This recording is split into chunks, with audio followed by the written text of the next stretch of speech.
Hi hello ನಮಸ್ತೆ welcome to my YouTube channel. ಎಲ್ಲರೂ ಹೇಗಿದ್ದೀರಾ? ಎಲ್ಲರೂ ತುಂಬಾ ಚೆನ್ನಾಗಿದ್ದೀರಾ ಅಂತ ಅಂದ್ಕೊಂಡು ನೋಡಿರಿ ಸ್ನೇಹಿತರೆ, ನಾವು ಕೂಡ ಸೂಪರ್ ಆಗಿದ್ದೀವಿ ನೋಡಿರಿ. ನಾನಂತೂ ಇವತ್ತು ಸಖತ್ತಾಗಿರೋಂಥ ಒಂದು ರೆಸಿಪಿನ ತೊಗೊಂಡು ಬಂದಿದ್ದೀನಿ. ಅದು ಯಾವ ರೆಸಿಪಿ ಅಂತ ಈರುಳ್ಳಿ ಉಪ್ಪಿನಕಾಯಿ ನೋಡಿರಿ. ಏನಪ್ಪ ಇದು ಈರುಳ್ಳಿ ಉಪ್ಪಿನಕಾಯಿ ಅಂತ ಇದ್ದಾಳೆ ಅಂತ ಅನ್ಕೋತೀರಿ. ಸಖತ್ತಾಗಿರುತ್ತೆ ಸ್ನೇಹಿತರೆ. ಈ ಈರುಳ್ಳಿ ಉಪ್ಪಿನಕಾಯಿ ಖಂಡಿತ ಒಂದು ಸಲ ಟ್ರೈ ಮಾಡಿರಿ. ತುಂಬ ಸಿಂಪಲ್ಲಾಗಿ ಮಾಡ್ಕೋಬೋದು, ಅತಿ ಬೇಗವಾಗಿ ಕೂಡ ಮಾಡ್ಕೋಬೋದು, ಅಷ್ಟೇ ಟೇಸ್ಟಿಯಾಗಿ ಕೂಡ ಇರುತ್ತೆ. ಅನ್ನಕ್ಕೆ ಚಪಾತಿ ರೊಟ್ಟಿಗೆ ಅಂತೂ ಸೂಪರಾಗಿರುತ್ತೆ. ಈ ಈರುಳ್ಳಿ ಉಪ್ಪಿನಕಾಯಿ ಯಾವ ರೀತಿ ಮಾಡೋದು ಅಂತ ಹೋಗಿ ನೋಡ್ಕೊಂಡು ಬರೋಣ ಬನ್ನಿ ಸ್ನೇಹಿತರೆ. ಅದಕ್ಕಿಂತ ಮುಂಚೆ ಹೊಸಬ್ರು ವೀಡಿಯೋ ನೋಡ್ತಾ ಇದ್ದೀರಪ್ಪ ಅಂದರೆ ಪ್ಲೀಸ್ ನಮ್ಮ ಚಾನಲ್ನ ಸಬ್ಸ್ಕ್ರೈಬ್ ಮಾಡಿಕೊಂಡು ಸಪೋರ್ಟ್ ಮಾಡಿರಿ. ಬನ್ನಿ ಇವಾಗ ತಡ ಮಾಡ್ದೇ ಈರುಳ್ಳಿ ಉಪ್ಪಿನಕಾಯಿ ಯಾವ ರೀತಿ ಮಾಡೋದು ಅಂತ ಹೋಗಿ ನೋಡ್ಕೊಂಡು ಬರೋಣ.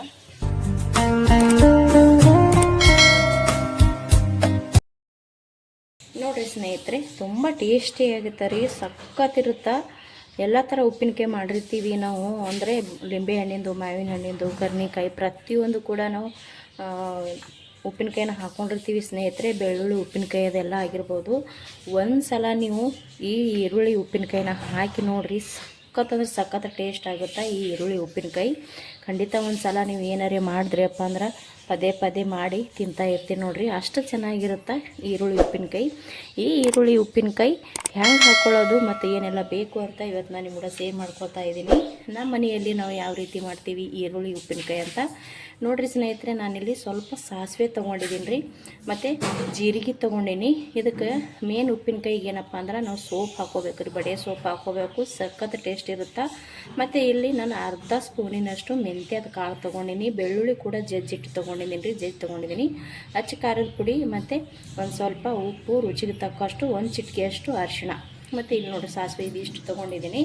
ಇವಾಗ ಇದು ಆಲ್ರೆಡಿ ನಾನು ಕಟ್ ಮಾಡ್ಕೊಂಡಿನಿ ರೀ, ಈ ರೀತಿ ದಪ್ಪಾಗಿ ನಾನು ಕಟ್ ಮಾಡ್ಕೊಂಡಿನಿ ನೋಡಿರಿ. ಈ ರೀತಿ ಕಟ್ ಮಾಡ್ಕೋಬೇಕು ರೀ. ನಿಮ್ಗೆ ದಪ್ಪ ಇಷ್ಟ ಇಲ್ಲ ಅಂದ್ರೆ ನೀವು ಸಣ್ಣಗೂ ಮಾಡ್ಕೋಬೋದು, ಅಂದರೆ ಟೇಸ್ಟ್ ಕೊಡೋದು ಈ ರೀತಿ ರೀ. ಇವಾಗ ಫಸ್ಟಿಗೆ ನಾವು ಸ್ವಲ್ಪ ಮೆಂತ್ಯ ಮತ್ತು ಸೋಪು ಜೀರಿಗೆ ತೊಗೊಂಡಿವಲ್ಲ ರೀ, ಅದನ್ನು ಸ್ವಲ್ಪ ಎಣ್ಣೆ ಹಾಕ್ಲಾರ್ದೇ ಡ್ರೈಯಾಗಿ ಫ್ರೈ ಮಾಡ್ಕೋಬೇಕಾಗ್ತದೆ ರೀ. ಆನಂತರ ಈ ಈರುಳ್ಳಿ ಕೂಡ ಫ್ರೈ ಮಾಡ್ಕೋಬೇಕು ರೀ. ಬರ್ರಿ ಇವಾಗ ಯಾವ ರೀತಿ ಮಾಡ್ತೀವಿ ಈರುಳ್ಳಿ ಉಪ್ಪಿನಕಾಯಿ. ಸಖತ್ತಾಗಿರುತ್ತದ. ವಿಡಿಯೋ ಎಲ್ಲಿ ಸ್ಕಿಪ್ ಮಾಡಿದೆ ನೋಡಿರಿ, ತುಂಬ ಚೆನ್ನಾಗಾಗ್ತದ. ಟೇಸ್ಟ್ ಅಂತೂ ಅದ್ಭುತ. ನೀವು ಚಪಾತಿ ರೊಟ್ಟಿ ಅನ್ನಕ್ಕೆ ದೋಸೆಗೆ ಪ್ರತಿಯೊಂದಕ್ಕೂ ನಾವು ಇದನ್ನು ತಿನ್ಬೋದು ನೋಡಿರಿ, ಅಷ್ಟು ಟೇಸ್ಟಿಯಾಗಿರುತ್ತೆ. ಹೊಸಬ್ರು ನೋಡ್ತಾ ಇದ್ದೀರಪ್ಪ ಅಂದ್ರೆ ಪ್ಲೀಸ್ ಚಾನಲ್ನ ಸಬ್ಸ್ಕ್ರೈಬ್ ಮಾಡ್ಕೊಂಡು ಸಪೋರ್ಟ್ ಮಾಡಿ ಸ್ನೇಹಿತರೆ. ಬನ್ನಿ ಇವಾಗ ಯಾವ ರೀತಿ ಮಾಡೋದು ಅಂತ ನೋಡ್ಕೊಳ್ಳೋಣ. ನೋಡಿರಿ, ಗ್ಯಾಸ್ ಹಚ್ಚಿ ನಾನು ಒಂದು ಕಡಾಯಿ ಇಟ್ಕೊಂಡಿದ್ದೀನಿ ಸ್ನೇಹಿತರೆ. ಇವಾಗ ಫಸ್ಟಿಗೆ ಇದಕ್ಕೆ ಸ್ವಲ್ಪ ಬಿಸಿ ಆದ ನಂತರ ನಾನು ಮೆಂತ್ಯದ ಕಾಳು, ಸೋಪು, ಜೀರಿಗೆ, ಅಜ್ವಾನ, ಸಾಸಿವೆ ಇದಿಷ್ಟನ್ನು ಒಟ್ಟಿಗೆ ಹಾಕ್ಕೊಂಡು ಹುರ್ಕೋತೀನಿ ರೀ. ಸ್ವಲ್ಪ ಇದು ಬಿಸಿ ಆದ ನಂತರ ಹಾಕೋತೀನಿ ನೋಡಿರಿ. ನಾನು ಸ್ವಲ್ಪ ಬಿಸಿ ಆದ ನಂತರ ಜೀರಿಗೆ, ಸಾಸಿವೆ, ಸೋಪು ಮತ್ತು ಮೆಂತ್ಯದ ಕಾಳನ್ನ ತೊಗೊಂಡಿದ್ದು ನೋಡಿರಿ, ಅದನ್ನು ಇವಾಗ ಹುರ್ಕೊಳ್ಕೊತೀನಿ ನೋಡಿರಿ ಸ್ನೇಹಿತರೆ. ಇದಕ್ಕೆ ಎಣ್ಣೆ ಹಾಕಬಾರ್ದು ರೀ, ಡ್ರೈಯಾಗಿ ನಾವು ಫ್ರೈ ಮಾಡ್ಕೋಬೇಕು ರೀ, ಇಲ್ಲಾಂದ್ರೆ ಪೌಡ್ರ್ ಆಗೋದು ಕಷ್ಟ ಆಗುತ್ತೆ. ಇದನ್ನು ಚೆನ್ನಾಗಿ ಫ್ರೈ ಮಾಡ್ಕೋತೀನಿ ನೋಡಿರಿ. ಇವಾಗ ಹೊತ್ತಿಸ್ಬಾರ್ದು ರೀ, ಹೊತ್ತಿಸ್ಲಾರ್ದೇ ಚೆನ್ನಾಗಿ ಫ್ರೈ ಮಾಡ್ಕೋಬೇಕು ರೀ ನೋಡಿರಿ. ಇವು ಸಕ್ಕತ್ತಾಗಿ ನಾನು ಹುರ್ಕೊಂಡೆ. ಸೋಪು ಮತ್ತು ಮೆಂತ್ಯದ ಕಾಳು ಘಮ ಅಂತೂ ಸಕ್ಕತ್ತಾಗಿ ಬರಕತ್ತದ, ಜೀರಿಗೆ ಅದು. ಇದು ನಾನು ಇವಾಗ ಅದೇ ಪ್ಲೇಟಿಗೆ ತೊಗೋತೀನಿ ನೋಡಿರಿ. ನಾನು ಒಂದು ಪ್ಲೇಟಿಗೆ ತೊಗೊಂಡೆ ರೀ ಹುರಿದಿರುವಂಥದ್ದು. ಇವಾಗ ನೋಡಿರಿ ಸ್ನೇಹಿತರೆ, ಸ್ವಲ್ಪ ನಾವಿಲ್ಲಿ ಈರುಳ್ಳಿನ ಫ್ರೈ ಮಾಡ್ಕೋಬೇಕಾಗ್ತದೆ ರೀ. ಹಸಿ ಈರುಳ್ಳಿ ಹಾಕ್ಕೊಳ್ಳೋಕ್ಕಿಂತ ಈ ರೀತಿ ಒಂದು ಸ್ವಲ್ಪ ಫ್ರೈ ಮಾಡ್ಕೊಂಡ್ರೆ ಸಾಕ್ರಿ, ತುಂಬ ಜಾಸ್ತಿ ಮಾಡ್ಕೋಬೇಕತ್ತೇನಿಲ್ಲ ರೀ. ಒಂದು ಸ್ವಲ್ಪ ಹಸಿ ಈರುಳ್ಳಿ ಘಮ ಹೋಗೋ ತನಕ ನಾವು ಫ್ರೈ ಮಾಡ್ಕೋಬೇಕಾಗ್ತದೆ ರೀ. ಇದಕ್ಕೆ ನಾವು ಇವಾಗ ಎಣ್ಣೆ ಸೇರಿಸ್ಕೋಬೋದು ನೋಡಿ. ಸ್ವಲ್ಪ ಎಣ್ಣೆ ಸೇರಿಸ್ಕೊಂಡು ಇದನ್ನು ಫ್ರೈ ಮಾಡ್ಕೊತೀವಿ ನೋಡಿ. ತುಂಬ ಜಾಸ್ತಿ ಮಾಡ್ಕೊಳ್ಳೋದೇನು ಬೇಡ್ರಿ, ಸ್ವಲ್ಪ ಮಾಡ್ಕೊಂಡ್ರೆ ಸಾಕು. ಹಾಗೆ ಹಾಕೊಳ್ಳೋಕ್ಕಿಂತ ನಾವು ಇದನ್ನು ಫ್ರೈ ಮಾಡಿ ಹಾಕ್ಕೊಂಡು ಅಂದ್ರೆ ಟೇಸ್ಟ್ ಅಂತೂ ಅದ್ಭುತವಾಗಿರುತ್ತೆ, ಮತ್ತು ತಿನ್ನಕ್ಕೂ ಕೂಡ ಟೇಸ್ಟಿಯಾಗಿರುತ್ತೆ ರೀ ಸ್ನೇಹಿತರೆ. ನೀವು ಅನ್ಕೋಬೋದು ಇದು ಈರುಳ್ಳಿ ಉಪ್ಪಿನಕಾಯಿ ತಾಳ್ತದ, ಉಳಿತದ, ಹಾಳಾಗ್ಬೋದಲ್ಲ ಅಂತ ಅನ್ಕೋಬೋದು. ಹೌದು ರೀ ಸ್ನೇಹಿತರೆ, ನಾವು ಇದನ್ನು ನೀರು ಹಚ್ಚಲಾರ್ದೇ ಈ ಉಪ್ಪಿನಕಾಯಿನ ಹಾಕೋಬೇಕಾಗ್ತದೆ. ನಾವು ಇದನ್ನು ಉಪ್ಪಿನಕಾಯಿ ಹಾಕ್ಕೊಂಡು ಹೊರಗಡೆ ಏನಿಲ್ಲ ಅಂದ್ರೆ ಒಂದು 3 ದಿವಸ 4 ದಿವಸ ಮಾತ್ರ ಇಟ್ಕೋಬೋದು. ಯಾಕಂದ್ರೆ ಇದು ಈರುಳ್ಳಿ ಐತಲ್ರಿ, ಅದಕ್ಕೋಸ್ಕರ. ಅದ್ರಾಗ ಬೇರೆ ಇವಾಗಂತೂ ಬೇಸಿಗೆ ದಿನ ಅದ ರೀ, ಬೇಸಿಗೆ ದಿನಕ್ಕಂತೂ ಈರುಳ್ಳಿ ತಾಳೋದೇ ಇಲ್ಲ, ಹಾಳಾಗಿ ಹೋಗಿಬಿಡ್ತದೆ. ಮಳೆಗಾಲದಾಗ ಚಳಿಗಾಲದಾಗ ಹಾಕ್ಕೊಂಡೇವು ಅಂದ್ರೆ ವಾರಗಟ್ಟಲೆ ನಾವು ಇದನ್ನು ಹೊರಗಡೆನೇ ಇಟ್ಟು ತಿನ್ಬೋದು. ಇವಾಗ ಇದನ್ನು ನಾವು ಮಾಡಿ ಫ್ರಿಜ್ಜಲ್ಲಿ ಇಟ್ಟೇವಪ್ಪ ಅಂದ್ರೆ 1 ತಿಂಗಳ ಮಟ್ಟ ನಾವು ಇದನ್ನು ತಿನ್ಬೋದು ನೋಡಿರಿ. ಫ್ರಿಜ್ನಲ್ಲಿ ಇಟ್ಟರೆ ಮಾತ್ರ 1 ತಿಂಗಳ ಮಟ್ಟ ತಿನ್ಬೋದು. ಹೊರಗಡೆ ಹಾಗೆ ಎತ್ತಿಟ್ಟೇವು ಅಂದ್ರೆ 2 ದಿನ 3 ದಿನ 4 ದಿವಸಕ್ಕೆ ಹಾಳಾಗಿ ಹೋಗ್ಬಿಡ್ತದೆ. ಇದು ಒಂದು 3 ದಿವಸನಾದರೂ ಬರುತ್ತಾ. ಬೇಸಿಗೆ ಇರೋದ್ರಿಂದ ಬೇಗ ಹಾಳಾಗ್ತದೆ. ಅದ್ರಾಗ ಬೇರೆ ಈರುಳ್ಳಿ ಉಪ್ಪಿನಕಾಯಿ ಅಲ್ರಿ, ಈರುಳ್ಳಿ ಸ್ವಲ್ಪ ಸ್ಮೆಲ್ ಬರೋಕ್ಕೆ ಸ್ಟಾರ್ಟ್ ಆಗ್ತದೆ. ಅದಕ್ಕೆ ನಾನು ಹೇಳಕತ್ತೀನಿ ರೀ, ಚಳಿಗಾಲಕ್ಕೆ ಮಳೆಗಾಲಕ್ಕೆ ಆರಾಮಾಗಿ ವಾರಗಟ್ಟಲೆ ಹೊರಗಡೆ ಇಟ್ಟು ಇದನ್ನು ತಿನ್ಬೋದು ನೋಡಿರಿ, ಏನೇನೂ ಆಗಂಗಿಲ್ಲ ರೀ. ಇದಕ್ಕೆ ಜಾಸ್ತಿ ಏನಪ್ಪ ಅಂದ್ರೆ ನಿಂಬೆ ಹಣ್ಣಿನ ರಸ ಹಾಕೋಬೇಕು ರೀ. ಯಾವುದೇ ಕಾರಣಕ್ಕೆ ನೀರು ಸೇರಿಸಬಾರ್ದು, ನೀರು ಹಚ್ಚಬಾರ್ದು, ನೀರಿನ ಕೈ ಮಾತ್ರ ಹಿಡಿಬಾರ್ದು ರೀ. ನೀರಿನ ಕೈ ನಾವು ಹಿಡಿದೇವು ಅಂದ್ರೆ ಬೇಗನೆ ಹಾಳಾಗಿ ಹೋಗ್ಬಿಡ್ತದೆ ಇದು. ನೀವು ಆರಾಮಾಗಿ ಇವಾಗಾದ್ರೂ ಫ್ರಿಜ್ಜಲ್ಲಿ ಇಟ್ಟು 1 ತಿಂಗಳ ಮಟ್ಟ ಇದನ್ನು ತಿನ್ಬೋದು ನೋಡಿರಿ, ಚೆನ್ನಾಗಿರ್ತದೆ ರೀ. ಹೊರಗಡೆ ಇಟ್ಟರೆ 2-3 ದಿವ್ಸಕ್ಕೆ ಅಷ್ಟೇ ಹಾಳಾಗಿ ಹೋಗ್ಬಿಡ್ತದೆ. ಒಂದು 3 ದಿವಸ ತಿನ್ಬೋದು ಹಬ್ಬ ಅಂದ್ರೆ. ಈರುಳ್ಳಿ ಆಗಿರೋದ್ರಿಂದ, ಅದ್ರಾಗ ಬೇರೆ ಬೇಸಿಗೆ ಕಾಲ ಆಗಿರೋದ್ರಿಂದ ಇದನ್ನು ತಾಳಂಗಿಲ್ಲ ರೀ. ಆದರೆ 2 ದಿನ 3 ದಿನ ತಿರ್ತೀವಲ್ರಿ, ಟೇಸ್ಟ್ ಅಂತೂ ಸಖತ್ತಾಗಿರುತ್ತೆ. ಇದು ಅಷ್ಟು ದಿವಸ ಮಾಡಿಡಬೇಕು, ಇದು ವಾರಂಗಟ್ಟಲೆ ಮಾಡಿಡಬೇಕು, 15 ದಿನಗಟ್ಟಲೆ ಮಾಡಿಡಬೇಕು, 20 ದಿನಗಟ್ಟಲೆ ಮಾಡಿಡ್ಬೇಕು ಅನ್ನೋ ಅವಶ್ಯಕತೆನೇ ಇಲ್ಲರಿ ಸ್ನೇಹಿತರೆ. ಇದನ್ನು ನಮಗೆ ಯಾವಾಗ ಬೇಕು ಆವಾಗ ಮನೆಯಲ್ಲಿ ಅಂತೂ ಈರುಳ್ಳಿ ಇದ್ದೇ ಇರುತ್ತೆ ನೋಡಿರಿ. ಇವಾಗ ನಾವು ಪಲ್ಯ ಮಾಡ್ತೀವಿ ನೋಡಿರಿ, ಪಲ್ಯ ಮಾಡೋಕ್ಕಿಂತ ಬೇಗನೆ ನಾವು ಈ ಉಪ್ಪಿನಕಾಯಿನ ರೆಡಿ ಮಾಡ್ಕೋಬೋದು. ನೀವು ಬೆಳಗ್ಗೆ ಮಾಡಿಟ್ರಪ್ಪ ಅಂದರೆ ದಿನ ಇಡೀ ಇದನ್ನು ಊಟ ಮಾಡ್ತಾ ಇರ್ತೀವಲ್ರಿ, ಅವಾಗ ಬೇಕಾದಂಗೆ ನಾವು ಹಚ್ಕೊಂಡು ತಿನ್ಬೋದು ನೋಡಿರಿ ಇದು ಉಪ್ಪಿನಕಾಯಿ. ನೀವು ಹಾಗೂ ಕೂಡ ಮಾಡ್ಕೋಬೋದು. ನಿಮಗೆ ಟೈಮ್ ಇದ್ರೆ ದಿನಾನೂ ಮಾಡ್ಕೋಬೋದು ರೀ. ನಾವು ಪಲ್ಯ ಮಾಡ್ಕೊಳ್ಳೋಕೆ ಎಷ್ಟು ಟೈಮ್ ತೊಗೋತೇವೆ ನೋಡಿರಿ, ಅದಕ್ಕಿಂತ ಬೇಗ ಈ ಉಪ್ಪಿನಕಾಯಿ ರೆಡಿಯಾಗಿ ಹೋಗುತ್ತೆ. ನೀವು ಮುಂಚೆನೇ ಒಂದು ಸ್ವಲ್ಪ ಪೌಡ್ರ್ ಮಾಡಿ ಇಟ್ರಪ್ಪ ಅಂದ್ರೆ ಜೀರಿಗೆ ಮತ್ತು ಮೆಂತ್ಯದ ಕಾಳು, ಸೋಪು ಇವು ಪ್ರತಿಯೊಂದನ್ನು ನಾವು ಮುಂಚೆನೇ ಪೌಡ್ರ್ ಮಾಡಿ ಇಟ್ಟಿವಪ್ಪ ಅಂದ್ರೆ ಮಾಮೂಲಿ ಈರುಳ್ಳಿ ಇದ್ದೇ ಇರುತ್ತೆ, ಪಟ ಕಟ್ ಮಾಡ್ಕೊಳ್ಳೋದೈತಿ. ಅದು ಪೌಡ್ರ ಇರುತ್ತಲ್ರಿ, ಈ ರೀತಿ ಹುರ್ಕೊಂಡ್ಬಿಟ್ಟು ನಾವು ಒಗ್ಗರಣೆ ಹಾಕ್ಕೊಂಡ್ರೆ ಉಪ್ಪಿನಕಾಯಿ ರೆಡಿ ಆಗುತ್ತೆ ನೋಡಿ. ಇದು ನಾವು ತಿಂಗಳಾನ್ಗಟ್ಲೆ ಮಾಡಿಡಬೇಕು, 15 ದಿನಗಟ್ಟಲೆ ಮಾಡಿಡ್ಬೇಕಂತೇನು ಅವಶ್ಯಕತೆ ಇಲ್ಲ. ನಾವು ಯಾಕೆ ಹೇಳಿದ್ನಪ್ಪ ಅಂದ್ರೆ ಕೆಲವೊಬ್ರಿಗೆ ಕೆಲ್ಸಕ್ಕಂತ ಹೋಗ್ತಿರ್ತಾರೆ, ಕೆಲವರು ಡ್ಯೂಟಿಗೆ ಹೋಗಿರ್ತಾರೆ. ಹಾಗಾಗಿ ಅರ್ಜೆಂಟ್ಗೆ ಮಾಡೋದಾಗಲ್ಲ ಅಂತಿದ್ರೆ ಮಾಡಿ ಫ್ರಿಜ್ಜಲ್ಲಿಟ್ಟು ಇದನ್ನು ತಿನ್ಬೋದು ಅಂಥೇಳಿ ನಾ ಅಷ್ಟೇ ಹೇಳಿದೆ ರೀ. ಇವಾಗ ನೋಡಿರಿ ಸ್ನೇಹಿತರೆ, ಇದನ್ನು ಚೆನ್ನಾಗಿ ನಾವು ಇದನ್ನು ಹುರ್ಕೋಬೇಕು. ಪೂರ್ತಿ ಮೆತ್ತಗಾಗತ್ತನ ಹುರ್ಕೊಳ್ಳೋದು ಬ್ಯಾಡ್ರಿ. ಯಾವ ರೀತಿ ಹುರ್ಕೋತೀವತ್ತ ನಾನು ನಿಮಗೆ ಇವಾಗ ಹುರಿದ ನಂತರ ತೋರಿಸ್ತೀನಿ ನೋಡಿರಿ. ಇದನ್ನು ಈ ರೀತಿ ನಾನು ಇಷ್ಟು ಹುರ್ಕೊಂಡೆ ನೋಡಿರಿ.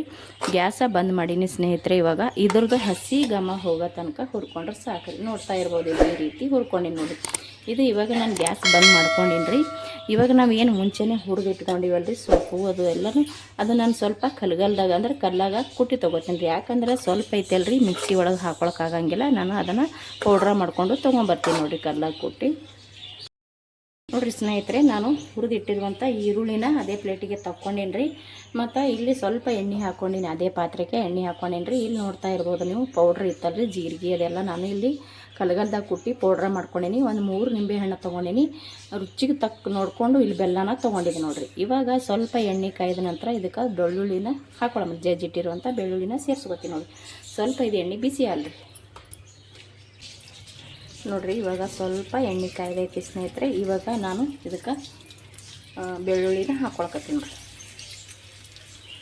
ಬೆಳ್ಳುಳ್ಳಿ ಒಂದು ಸ್ವಲ್ಪ ಫ್ರೈ ಆದ ನಂತರ ಇದಕ್ಕೆ ನಾವೇನು ಮಾಡೋದು, ಬೆಲ್ಲ ಮತ್ತು ಖಾರ ಏನು ನಾವೆಲ್ಲ ತೊಗೊಂಡಿವಲ್ರಿ ಇದನ್ನು ಸೇರಿಸ್ಕೊಳ್ಳೋಣ ರೀ. ಸ್ವಲ್ಪ ಇದನ್ನು ಫ್ರೈ ಮಾಡಿ. ನಾನು ಇಷ್ಟೊತ್ತನ ಈರುಳ್ಳಿ ಹುರಿದಿದ್ನಲ್ರಿ ಅದೇ ಪಾತ್ರೆ ಒಳಗೆ ಮಾಡ್ಕೊಳಕತ್ತೀನಿ ನೋಡಿ. ಸ್ವಲ್ಪ ಕಲರ್ ಚೇಂಜ್ ಮಾಡೋಣ. ಇವಾಗ ಇಲ್ಲಿ ಖಾರ ತೊಗೊಂಡಿನಿ ನೋಡಿರಿ. ಖಾರ, ಉಪ್ಪು, ಅರಿಶಿಣ ಅದು ಸೇರಿಸ್ಕೊತೀನಿ. ಇದು ಸೇರಿಸ್ಕೊಳ್ಳೋಕ್ಕೆ ಮುಂಚೆನೇ ಗ್ಯಾಸನ್ನು ಸಣ್ಣ ಇಟ್ಕೋಬೇಕಾಗ್ತದೆ ರೀ. ಯಾಕಪ್ಪ ಅಂದ್ರೆ ಖಾರ ಹೊತ್ತು ಹೋಗಿಬಿಡ್ತದೆ. ಇವಾಗ ಖಾರ, ಉಪ್ಪು, ಅರಿಶಿಣ ಹಾಕ್ಕೊಂಡೆ. ಇಲ್ಲಿ ಪೌಡ್ರ್ ಮಾಡ್ಕೊಂಡಿದ್ದೀನಲ್ರಿ ಸಾಸಿವೆ ಜೀರಿಗೆ, ಅದು ಪೌಡ್ರನ್ನು ನಾನು ಇಲ್ಲಿ ಹಾಕ್ಕೊಳ್ಕೊತೀನಿ. ಮತ್ತು ಬೆಲ್ಲ ಕೂಡ ಹಾಕ್ಕೊಂಡ್ರಿ. ಇದಿಷ್ಟು ಹಾಕ್ಕೊಂಡು ಒಂದು ಸ್ವಲ್ಪ ಫ್ರೈ ಮಾಡಮ್ರಿ. ಜಾಸ್ತಿ ಹೊತ್ತು ಫ್ರೈ ಮಾಡ್ಕೊಳಕ್ಕೆ ಹೋಗ್ಬಾರ್ದ್ರಿ, ಯಾಕಂದ್ರೆ ಖಾರ ಹೊತ್ತು ಹೋಗ್ಬಿಡ್ತದೆ, ಅಂದ್ರೆ ಕಹಿ ಬರ್ತದೆ. ಒಂದು ಸ್ವಲ್ಪ ತಿರುವಿದ ನಂತರ ಇದಕ್ಕೆ ನಾವು ಈರುಳ್ಳಿನ ಹುರಿದಿಟ್ಟಿದ್ದೇವಲ್ರಿ ಆ ಈರುಳ್ಳಿನ ಸೇರಿಸ್ಕೊಳ್ತೀನಿ ನೋಡಿರಿ. ಈರುಳ್ಳಿ ಸೇರಿಸ್ಕೊಂಡೇವಂದ್ರೆ ಬೆಲ್ಲ ಅವಾಗೆ ಕರಗ್ತಾ ಇರ್ತದೆ ರೀ, ಈರುಳ್ಳಿ ಒಟ್ಟಿಗೆ ಕರಗ್ತೈತೆ ರೀ. ಇವಾಗ ಗ್ಯಾಸ್ ನಾನು ಸಣ್ಣ ಇಟ್ಕೊಂಡಿನಿ ಇಲ್ಲಿ ನೋಡಿರಿ. ಇವಾಗ ಇಲ್ಲಿ ಬೆಲ್ಲನೂ ಕೂಡ ಕರಗ್ತಾ ಇದೆ. ಇವಾಗ ನೋಡಿರಿ ಸ್ನೇಹಿತರೆ, ನಾನು ಇಲ್ಲಿ ಹುರಿದಿಟ್ಟಿರುವಂಥ ಈರುಳ್ಳಿನ ಸೇರಿಸ್ಕೊತೀನಿ ರೀ. ತುಂಬ ಸಿಂಪಲಾಗಿ ಮಾಡ್ಕೋಬೋದು ರೀ, ಅಷ್ಟೇ ಟೇಸ್ಟಿಯಾಗಿ ಕೂಡ ಮಾಡ್ಕೋಬೋದು. ಇದಕ್ಕೆ ಖಾರ ಸ್ವಲ್ಪ ಕಡಿಮೆ ಹಾಕೊಳ್ಳೋಕ್ಕಿಂತ ಸ್ವಲ್ಪ ಖಾರ ಜಾಸ್ತಿನೇ ಬೇಕು ರೀ. ಇದಕ್ಕೆ ಈ ಉಪ್ಪಿನಕಾಯಿಗೆ ನಾವು ಖಾರ ಜಾಸ್ತಿ ಮತ್ತು ಖಾರ, ಹುಳಿ, ಉಪ್ಪು ಜಲ್ ಜಾಸ್ತಿ ಹಾಕ್ಕೊಂಡೇವೆ ಅಂದ್ರೆ ಸಖತ್ ಟೇಸ್ಟ್ ಕೊಡುತ್ತಾ. ಇದನ್ನು ನೋಡಿರಿ ನಾನು ಇವಾಗ ಚೆನ್ನಾಗಿ ಮಿಕ್ಸ್ ಮಾಡ್ಕೊತೀನಿ ನೋಡಿರಿ.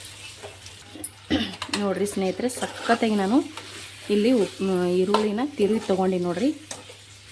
ನಾನು ಮುಂಚೆ ಹೇಳ್ದಂಗೆ ನಾವು ಎಣ್ಣೆ ಒಳಗೆ ಖಾರ ಬೆಲ್ಲ ಸೇರಿಸ್ಕೋತೇವಲ್ರಿ, ಆ ಟೈಮ್ನಾಗ ಜಾಸ್ತಿ ಹೊತ್ತು ಬಿಡಕ್ಕೆ ಹೋಗಬೇಡ್ರಿ.